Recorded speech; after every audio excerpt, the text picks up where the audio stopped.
세상을 책망하는 믿음, 이런 제목으로 말씀을 드립니다. 지난 4월 4일 날 LA에 기독교 윤리 실천 운동, 기윤실이라고 하죠. 거기서 세미나가 열렸습니다. 그런데 다시 프로테스탄트 그런 주제로 세미나가 열렸습니다. 거기 청어람 아카데미의 양희송이라는 분이 강연을 했는데 저는 참석해 보진 않았습니다. 하지만 그 강연에서 나누었던 이야기가 신문지상에 나왔기에 제가 유심히 읽었습니다. 근데 지금 한국 개신교회가 아주 위기 가운데 빠져 있다 이거죠. 그 대표적인 단적인 예가 그 인구조사를 10년마다 하는데 그 중에 종교 분야의 센서스, 그걸 좀 보니까 진짜 한국 기독교회가 위기 가운데 있는 게 확실합니다. 1985년부터 95년까지 10년 동안 한국 기독교 인구가 227만 명이 더 많아져요. 그런데 그로부터 10년 뒤, 그러니까 95년부터 시작해서 2005년까지 숫자가 늘어나는 게 아니라 14만 3천 명이 기독교 인구가 줄어들어 버려요. 이게 도대체 어떻게 된 겁니까? 그런데 지금 거기서 말하는 이야기의 핵심은 앞으로 또 10년이 되려면 2015년인데 2015년까지 겨우 2년 남았습니다. 2년 후에 인구조사 다시 하면서 신앙 분야, 종교 분야의 센서스 할 텐데 기독교 인구 뚜껑 열기가 겁납니다. 왜요? 그 사이에 얼마나 많은 기독교에 관한 악재들이 쏟아졌어요. 별 문제들이 다 일어나가지고 정말 한국 기독교 이거 어떻게 할까? 큰 걱정이 아닐 수 없습니다. 개신교가 왜 이렇게 됐는가? 그 양 대표께서 강연하면서 세 가지 이야기를 했습니다. 첫째는 성직주의다. 성직주의란 뭐냐면 목사하고 평신도를 너무 구분해가지고 목사 그런다는 거예요. 뿐만 아니라 그 목사를 무분별하게 막 양산해 내가지고 너도 나도 다 목사다, 이런 분위기가 개신교회에 아주 큰 영적 손해를 가져왔다. 두 번째는 성장주의입니다. 이걸 커머셜리즘이라고 그렇게 말하더라고요. 뭐냐면은 아니라 그러면서도 결국 교회를 따질 때 영적 성숙과 성장 그런 것에 관심 두기보다는 오히려 그 교회 몇 명단이나 또 헌금은 얼마나 많이 나오나 그걸로 다 평가한다는 거예요. 세 번째는 승리주의. 그 승리주의라는 건 뭐냐면 결국 기독교 복음을 전파하는 데 있어서도 너무 무례하게 예수 천당, 마귀 지옥 그래가면서 사람들에게 무례하게 막 전도하는 그런 일들이 오히려 역효과를 갖고 오고 있다. 저 그런 내용 보면서 참 많이 공감하고 마음 아팠습니다. 저는 그 내용을 자세히 읽으면서 저는 이렇게 생각이 들더라고요. 그 프로테스탄트 그 말 자체가 저항하는 사람들이라는 뜻이에요. 저항하는 사람들.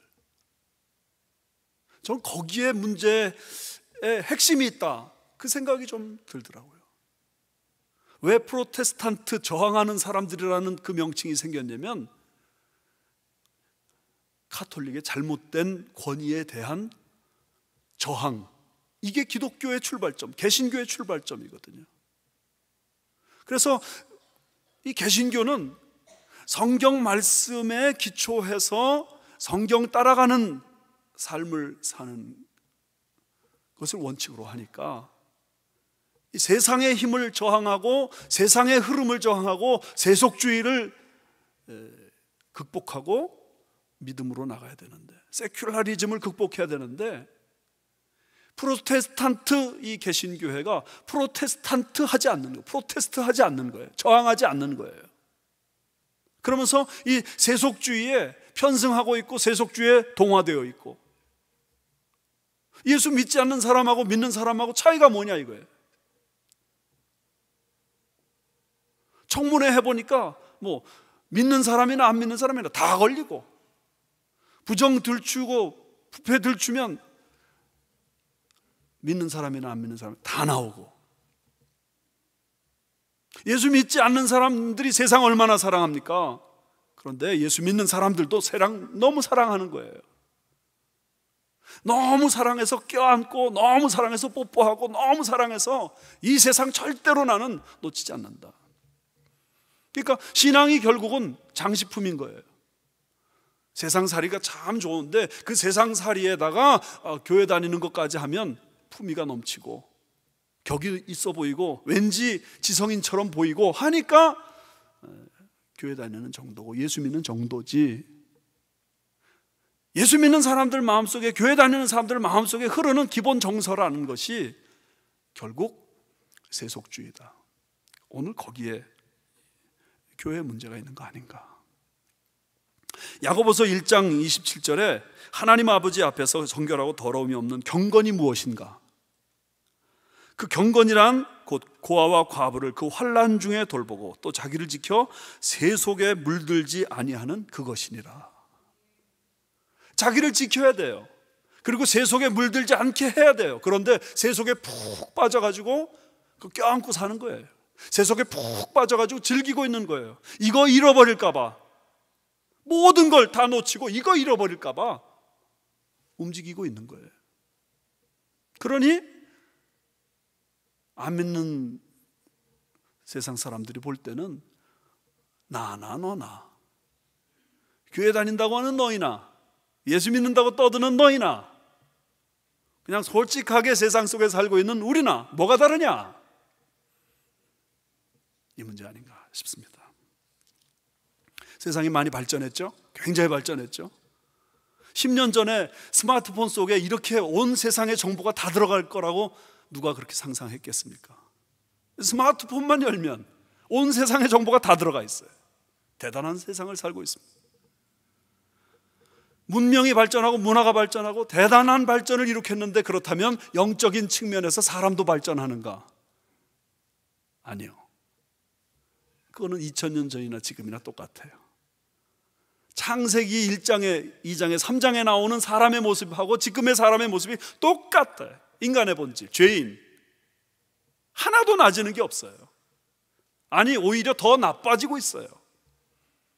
비근한 예로, 어렸을 때 TV나 방송이나 보면 외설적인 내용 나오기만 하면 큰일 나는 줄 알았는데, 지금 그런 거 나와봐도 충격도 안 받아요.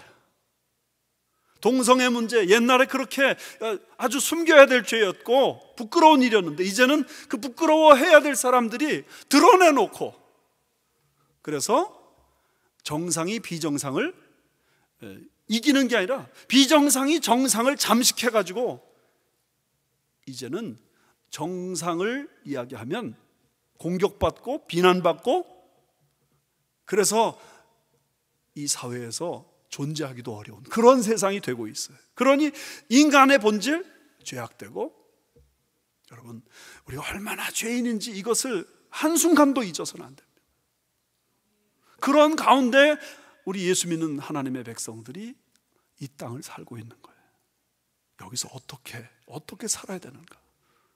그 모델로 말할 수 있는 사람이 노아라고 할 수 있지 않을까? 노아는 어떤 사람인가? 여기 히브리서 11장 7절 말씀 보면 그는 세상을 정죄했다 그랬습니다. 정죄. 세상을 비난했다는 거예요. 이 말을 다시 바꾸면 책망했다는 뜻이 됩니다. 세상을 책망하는 사람, 노아. 그러므로 이렇게 말할 수 있습니다. 믿음이란 뭔가? 믿음이란 세상을 책망하는 것이다. 세상에 대해서 강하게 책망하는 거예요. 이건 아니다, 선언하는 거예요. 이렇게 갈 수 없다. 난 딴 삶을 산다. 그게 믿음이다. 이게 보통 도전이 아닙니다. 이게 우리는 이 말씀을 놓고 노아가 세상을 책망했다는 이 사실을 놓고 그러면서도 몇 가지 꼭 이야기할 것이 있습니다. 첫 번째는 그렇다고 해서 노아가 죄가 하나도 없는 의인이었다, 그런 말은 아닙니다. 여기 창세기 6장 9절에 노아는 의인이요 당대의 완전한 자라 그는 하나님과 동행했다 그랬는데, 그 말씀만 보면 노아는 완전한 의인으로서 죄 없는 사람인 것처럼 설명하지만 6장 8절에 뭐라고 그랬냐면 그러나 노아는 여호와께 은혜를 입었더라. 하나님의 은혜를 입어서 그가 세상 사람들과 다른 길을 가고 있는 사람이지 그 자체가 완전한 의인이다, 그런 말 아니다. 여러분, 우리가 세상 사람들이 짓는 그런 죄들을 한두 가지 짓지 않는다고 해서 세상 사람들 앞에서 나는 의롭다 그렇게 생각하는 거 큰 오해입니다. 노아 자신이 창세기 9장 말씀 가서 보면 포도주를 마시고 만취해가지고 옷을 벌거벗고 자식들에게 망신당하는 모습이 나오잖아요. 그런 면에서 우리가 세상을 책망한다 그럴 때 우리가 의롭다 뭐 그런 말이 아니라는 것입니다. 두 번째로 여기서 또 한 가지 이야기할 것이 있습니다. 노아는 세상을 책망했다 그럴 때 그가 세상 안에 있으면서 책망했다는 말이지 세상을 떠나서 책망했다는 말은 아니다, 그런 말입니다. 이 말의 의미를 아시겠어요? 세상을 떠나서 세상을 등지고 주님 뜻대로 살기로 했네, 이 세상 사람 날 몰라줘도 나는 세상 등진다, 산속에 움막 짓고 거기서 풀뿌리 캐먹으면서 난 저 더러운 세상에 속하지 않았다, 에이 못된 세상, 그렇게 책망했단 말 아니라는 거예요. 참 이 성경을 볼수록 감동을 받는 것, 주님은 우리가 세상에 있기를 원하시는 겁니다. In the world but not of the world. 세상 속에 있어요. 그러나 세상에 속하지 않았어요. 그것이 우리의 정체성입니다. 예레미야가 예레미야 애가에서 제일 먼저 이렇게 말합니다. 슬프다 이 성이여. 저는 이 말씀을 대할 때마다 마음에 큰 감동이 와요. 예레미야가 본 그 예루살렘 성은요, 하나님 앞에 저지른 죄악으로 말미암아서 완전히 멸망한 그런 성이에요. 돌 위에 돌 하나도 남지 않고 다 회파돼 버리고 말았어요. 심판과 저주가 그 땅에 임한 거예요. 그런데 그때 그 예레미야가 어디 있었느냐? 성 바깥 저 멀리에 있으면서 아 슬프다 저 성이여 그렇게 말하지 않고 그 성 한가운데 있으면서 슬프다 이 성이여, 내가 발 딛고 서 있는 이 땅 너무 안타깝다. 여러분, 세상이 악하다고 세상을 떠나지 마십시오. 세상이 악해서 세상 떠나는 사람들이 많아요. 나의 의의를 증명하기 위해서 스스로 목숨을 끊는 것도 사실은 세상을 떠나는 행위입니다. 얼마나 안타까우면 그러겠는가 이해도 되지만 올바른 행동이 아닙니다. 가정에 문제가 있다고 가정을 떠나지 마세요. 가정만 떠나면 문제가 해결될 것 같은데 아니요, 문제가 더 어려워져요. 직장에 문제가 있어요. 직장을 떠나겠어요? 아니요, 떠나지 마세요. 다른 이유 때문이라면 몰라도 직장에 문제가 있어서 직장을 떠나면 모든 문제 해결될 것 같은데 아니에요. 요셉을 보세요. 요셉 노예 생활을 떠나지 않았어요. 죄수 생활을 떠나지 않았어요. 거기서 하나님의 은혜를 경험합니다. 우리를 세상의 소금이요 세상의 빛이다, 그렇게 말씀하신 주님의 그 뜻을 한순간도 놓치지 말아야 됩니다. 여러분, 문제를 피하지 마세요. 문제에서 도망가지 마세요. 오히려 그 문제를 직면하세요. 하나님이 해결의 은혜를 주실 줄 믿습니다.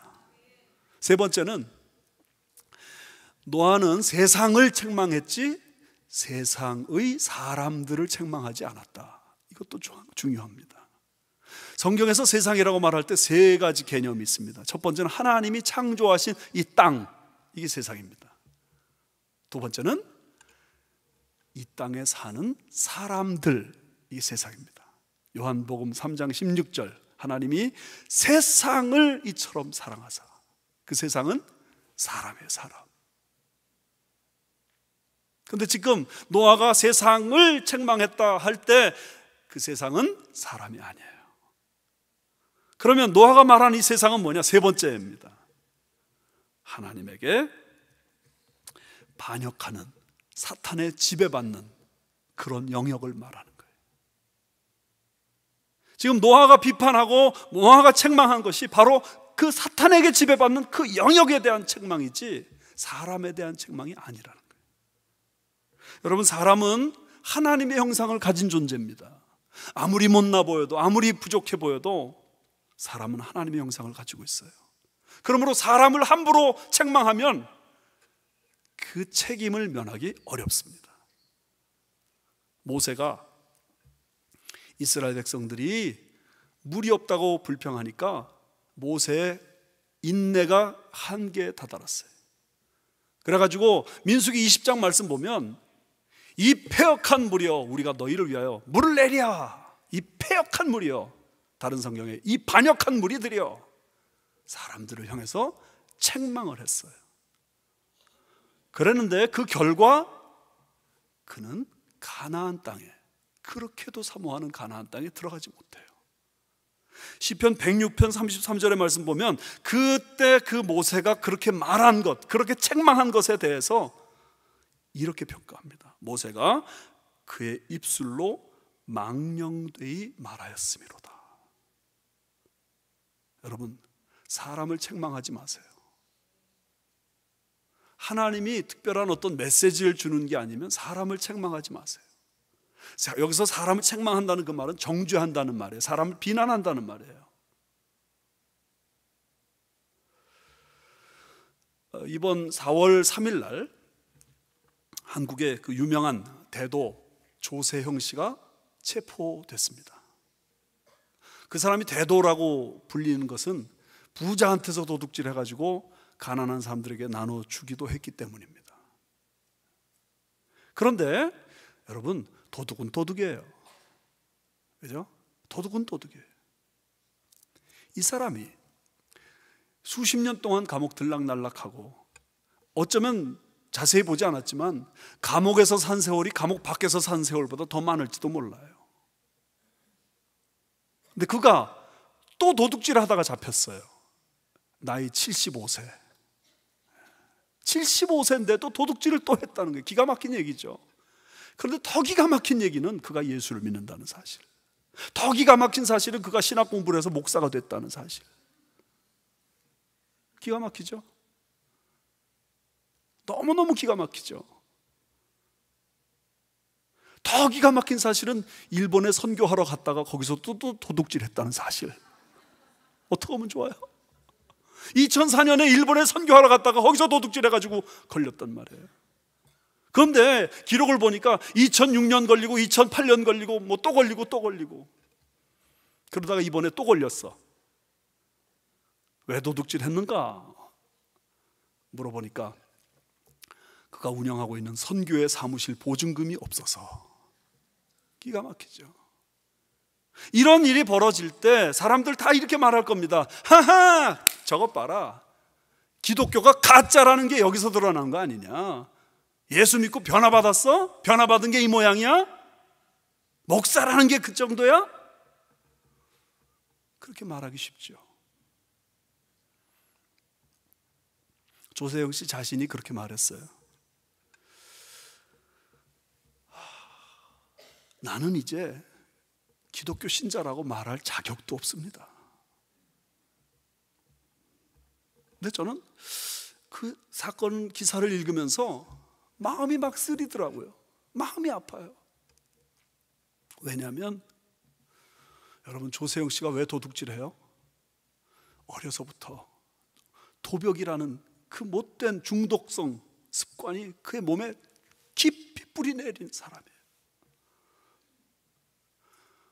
우리와 좀 달리 너무 어려운 환경 속에서 도벽이 생활화된 사람이에요.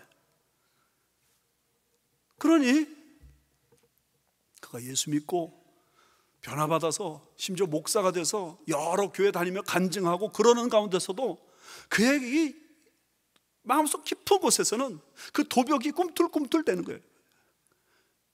성령 충만할 때는 눌렸다가 성령 충만이 잠깐이라도 없어지는 시간에 그게 벌떡 솟아올라가지고 그를 지배해버려요. 그럼 도둑이 되는 거예요. 그 자신이 나는 기독교 신자라고 이제 스스로 말하기도 부끄럽습니다. 그렇게 말하는 거 맞죠? 그러나 다른 사람이 그 사람을 놓고 비판할 수 없다. 왜요? 비판하는 그 사람은 죄 없는 사람인가? 바로 그 이유 때문입니다. 사도 바울도 그가 그렇게 변화받고 나서 안타까워하잖아요. 로마서 7장에서 원하는 바 선은 행하지 아니하고 원치 아니하는 바 악을 행하는도다. 누가 나를 이 사망의 몸에서 건져낼까? 조세영 씨의 죄는 너무나도 미운 것이지만 조세영 씨 자신은 오히려 사랑의 대상이요, 우리가 긍휼히 여겨야 되지 않겠습니까? 성경에 나오는 수많은 죄인과 세리와 창녀들이 다 그런 사람들 아닙니까? 막달라 마리아 7 귀신 들렸던 사람입니다. 그런데 주님이 그를 치유해 주시고 회복시켜 주시고, 현장에서 가늠하다 잡힌 여인에게 대해서도 주님 말씀하십니다. 나도 너를 정죄하지 아니하노니 가서 다시는 죄를 범하지 말라. 그런 면에서 노아가 책망한 것은 세상 사람이 아니라 세상이라는 사실을 우리는 오늘 이 말씀을 통해서 기억하셔야 됩니다. 자, 그렇다면 노아가 세상을 책망했다는 게 도대체 뭔가? 어떻게 책망했단 말인가? 이 말씀은 사실 그렇게 간단하게 말하기가 어렵습니다. 그런데 오늘 여기 말씀 보면 그는 분명히 세상을 정죄했습니다. 이것을 다른 성경으로 번역해서 보니까 이렇게 돼 있어요. 당시 거역만을 일삼던 사람들의 죄나 불신앙과 비교할 때 그는 너무나도 대조적인 삶을 살았다. 그렇게 설명합니다. 그러니까 여기 말씀처럼 부패한 사람들이 있어요. 그리고 정말 죄악에 빠진 사람들이 있어요. 하나님이 오죽 답답하시면 그 세상을 심판하셨겠어요. 그죠? 그런데 그는 그런 삶을 살지 않고 그 사람들과 대조되는 삶을 살았다는 거예요. 무슨 얘기냐면 그가 그렇게 대조되는 삶을 산 자체가 사실은 세상을 책망하는 행위였다는 것이죠. 경건에 속한 사람은 세속에 물들지 않고 자기를 지키는 사람들인데, 세속에 물들지 않고 자기를 지키는 삶 자체가 세상을 향한 책망이다. 지금 성경이 그렇게 말하고 있는 거예요. 메시지 성경 보니까 이렇게 돼 있어요. 그의 믿음의 행위가 믿지 않는 악한 세계와 믿는 올바른 세계를 예리하게 구분지었다. 그러니까 노아는 믿음으로 사는 거예요. 하나님 말씀에 순종하려고 몸부림치는 거예요. 그 삶 자체가 세상에 대한 정죄였단 말이죠. 그가 쫓아다니면서 이건 잘못됐다, 저건 잘못됐다 그렇게 말해서 세상을 책망한 게 아니라 노아의 삶 자체가 세상에 대한 책망이었어요. 여러분, 여러분의 삶이 세상에 대한 책망이라고 생각되십니까? 그럴 만큼 여러분 삶에 대해서 우리가 성령 받고 하나님의 은혜 받은 사람으로서의 삶을 내가 살고 있는가? 죽은 물고기는 물이 흐르는 대로 흘려 떠내려갑니다. 아무런 저항도 하지 못합니다. 그러나 살아있는 물고기는 그 물을 역류합니다. 얼마나 역류하는가? 알래스카 연어는 귀소 본능에 의해서 자기의 출생지를 찾아갈 때 심지어 폭포가 10몇 미터인데 그 10몇 미터 폭포를 거슬러 올라가 가지고 자기의 출생지까지 올라간다니까요. 세상 사람들이 다 이렇게 가니까 나도 그렇게 살 수밖에 없습니다. 그것이 우리 그리스도인의 삶의 방식이 아니라는 겁니다.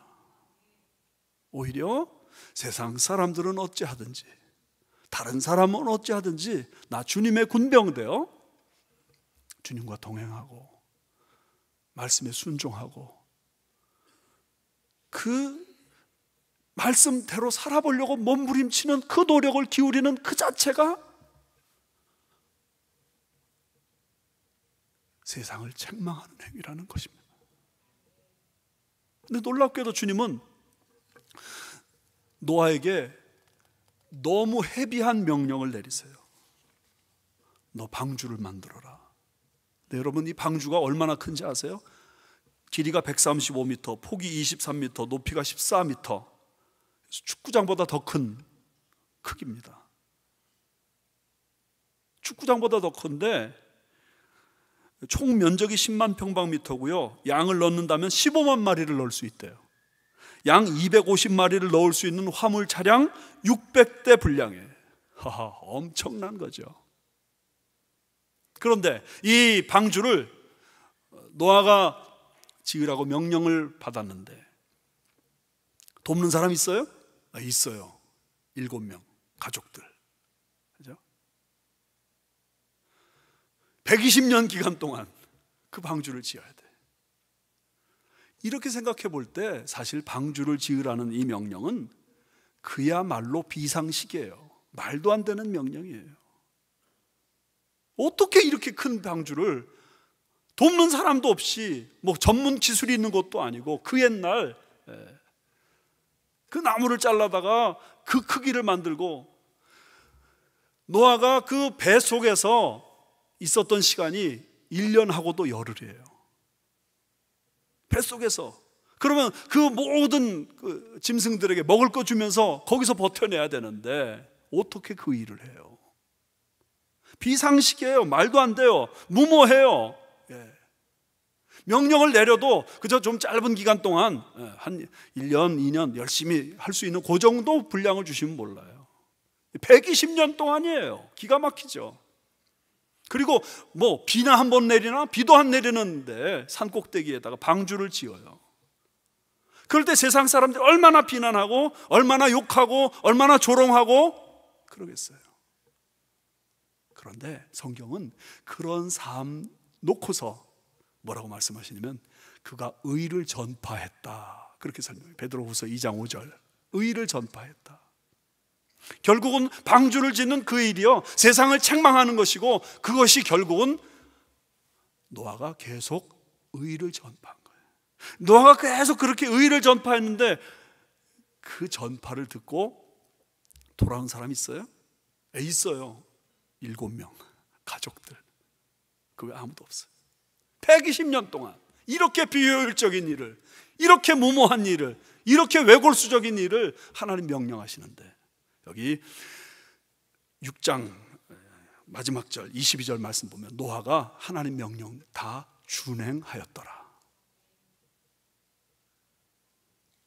여러분, 그런 면에서 오늘 우리가 예수 믿는 삶, 믿음의 삶은 무모한 삶이고 비상식적인 삶이고 외골수적인 삶이고 이상한 삶이에요.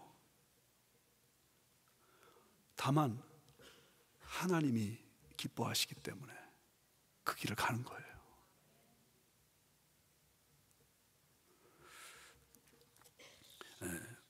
오브룩 크리거라고 하는 분이 있는데, 오브룩 크리거, 이 사람은 호텔 중개인입니다. 워싱턴주의 스포케인에 매물로 나온 부동산을 보고 너무 기뻐했습니다. 그 부동산은 홀리데이 인이었어요. 이것만 살면 아주 큰 돈을 벌게 생겼어요. 그런데 계약 조건도 다 좋고 모든 게 다 좋아. 한 가지가 딱 걸려요. 거기에 스탠드바가 있는 거예요. 술을 파는 자리에.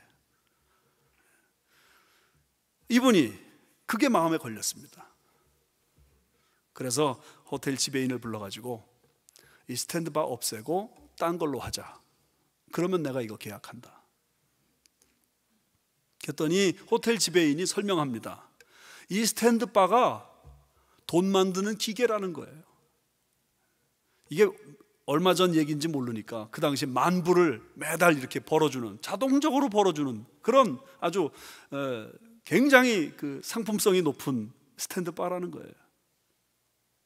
근데 이 오르브 크리거 이분이 설명 다 듣고 정중하게 거절합니다. 그거 스탠드바 없애면 산다. 그래가지고 결국은 스탠드바 없앴어요.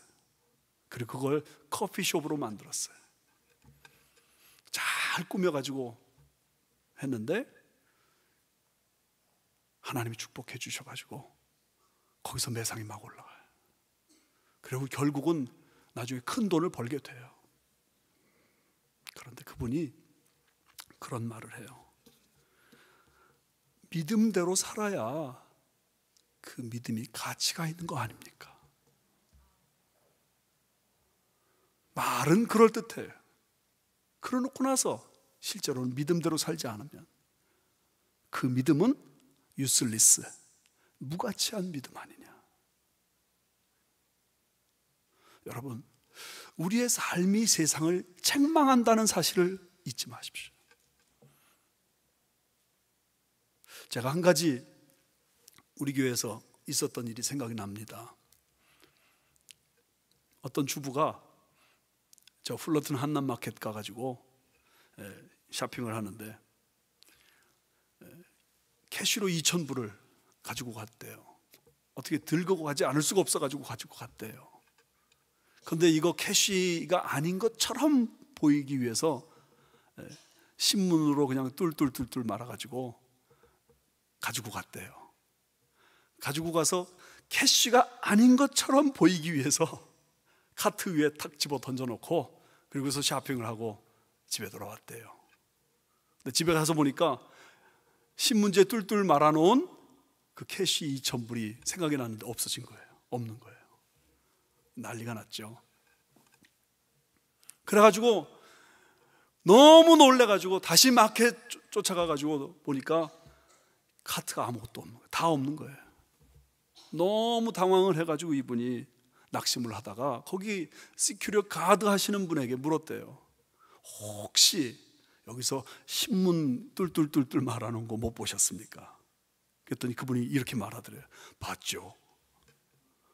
그거 어디 있습니까? 저한테 있죠. 그러면서 그 신문지 뚫뚫 말아놓은 캐시 2,000불을 탁 내주더래요.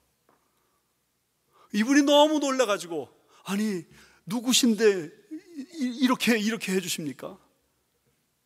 그때 그분이 이렇게 대답했어요. 네, 제가 나침반교회 집사거든요. 지금도 우리 교회 나오시는 집사님이에요. 여러분, 예수 믿는 사람은 삶의 방식이 달라요. 그것 자체로 우리는 세상을 책망하는 것입니다. 세상이 지금 우리를 너무 넘보고 있어요. 우습게 여기고 있어요. 왜 그런지 아세요? 세상과 똑같이 살고 있고, 아니 세상보다 더 악하게 살고 있거든요. 정반대 부끄러운 얘기도 하나 할까요? 옛날이에요. 아주 옛날. 제자 훈련하는데 어떤 남집사가 다른 남집사에게 술집 가자고 그런 거예요. 같은 제자반 식구인데 우리 제자반인데 그래도 가도 되겠냐고. 그러니까 그 남집사가 이렇게 얘기하더래요. 뭘 그래, 뒤로는 다 하는 건데. 그분이 교회 떠나셨어요.